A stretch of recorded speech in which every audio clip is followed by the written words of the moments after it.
Tiga orang laki-laki sedang berjalan beraktivitas. Tiba-tiba datang hujan deras, berlindung masuk ke dalam sebuah gua. Ketika duduk di gua itu tanpa sadar batu dari atas menggelinding menutup ke dalam muka pintu gua itu. Pus, saking padatnya tidak meninggalkan celah yang cukup untuk mereka keluar. Akhirnya setelah reda berusaha untuk mendorong. Tiga orang gak sanggup. Satu lemas, yang dua dorong makin gak sanggup.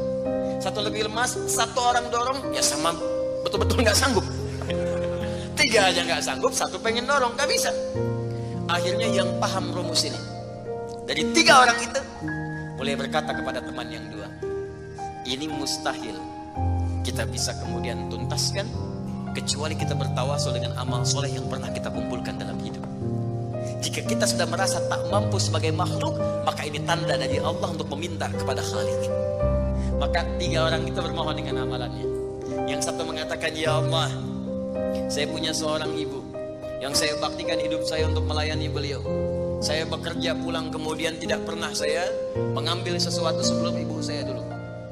Apa yang saya lakukan sebelum tidur, saya kemudian siapkan susu untuknya saat bangun, kemudian saya berikan terlebih dahulu. Saya tidak pernah menyentuh makanan sebelum ibu saya terlebih dahulu menyentuhnya. Satu kali saya datang, ya Allah, mendapati beliau sudah tertidur. Maka saya tidak berani menyentuh kemudian makanan itu. Dan saya punya kebiasaan ketika bangun saya siapkan air susu. Ya, saya bayangkan ibu memberikan ASI kepada saya, maka sekarang saatnya saya memberikan susu kepadanya. Kemudian saya tunggu di sampingnya, saya sampai ibu saya tertidur sampai bangun. Ketika dia bangun, saya tidak pernah terangkan kepadanya bahwa saya memegang nampan itu dari sejak malam sampai dia bangun. Kemudian saya tuangkan, saya minumkan kepada beliau. Setelah beliau menyentuh baru saya makan. Kalau ini menjadi amal soleh yang pernah saya kerjakan, ya Allah, dan Engkau ridha dengannya, mohon bebaskan kami dari kungkungan batu ini.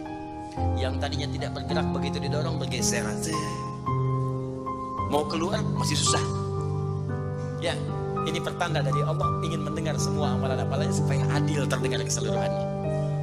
Kedua, ya Allah, saya pernah mimpin suatu perusahaan. Kalau bahasa kita sekarang, saya pernah punya bisnis, ya Allah. Kemudian ada karyawan saya tiba kemudian pamit meninggalkan pekerjaan, tapi gajinya belum saya berikan. Lantas saya simpan gaji itu, dia tak kunjung datang.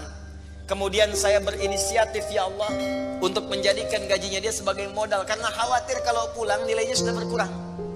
Maka dibelikanlah oleh saya, ya Allah, kambing. Kemudian dikelola kambing itu sampai bertahun-tahun datang, kambingnya sudah penuh, ya Allah, dengan berbagai kandang, ternak sudah banyak, selapangan sudah kumpul. Begitu dia datang, saya berikan kepadanya semuanya itu, dia mengatakan, kamu bercanda ya? Gaji saya kan cuma 1 juta, kenapa dibalikin tiba-tiba ada 1000 kambing?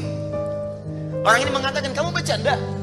Kata orang tadi, tidak, saya tidak bercanda, tapi ini hak kamu yang saya kembalikan.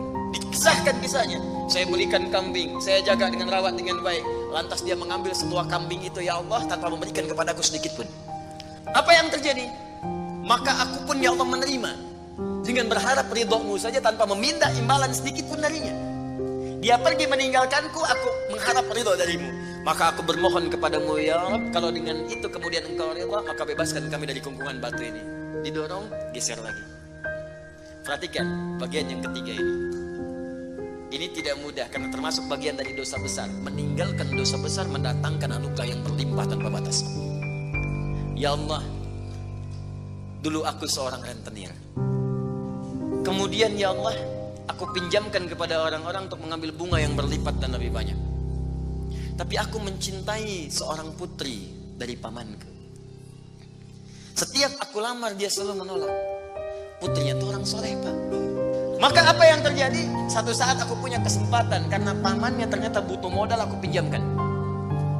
Lama dia kemudian tidak bayar-bayar sampai menggelinding hutangnya begitu banyak terkumpul. Datanglah kemudian anak gadisnya kepadaku untuk minta keringanan. Maka aku katakan kepadanya, malam ini pun hutang bapakmu aku akan lunasi seluruhnya tanpa kecuali kalau malam ini engkau mau bergaul denganku. Maka anak perempuan itu sedih, merasa terancam, tapi tak mampu berbuat banyak untuk bapaknya. Dia pasrah kemudian mengiyakan. Di malam itulah sejak aku siap-siap untuk menggaulinya, tiba-tiba si gadis itu dengan fitrah lisannya mengatakan, ini kalau orang gak pernah maksiat, ini kalimatnya itu tinggi sekali, besar, pengaruhnya banyak. Kata perempuan ini, ittaqillah Paman, bertakwalah kepada Allah. Satu kalimat di gadis itu menggetarkan pada jiwaku, melahirkan rasa takut yang sangat dalam. Aku lari meninggalkannya sambil mengatakan, sudah, bapakku tak ada utang lagi padaku. Dan aku lari meninggalkannya. Ya Allah, kalau dengan perbuatan itu Engkau ridha yang menjadikan aku bertobat sampai sekarang, maka mohon ya Allah bebaskan kami dari kungkungan batu ini. Begitu mau didorong, batunya sudah menggelinding jauh meninggalkan mulut gua itu. Kumpulan amal saleh yang digunakan wasilah untuk berdoa terkadang akan cepat mampu mengabulkan apa yang kita mohonkan. Apalagi kalau yang dimintakan adalah pengalaman meninggalkan perbuatan maksiat yang besar.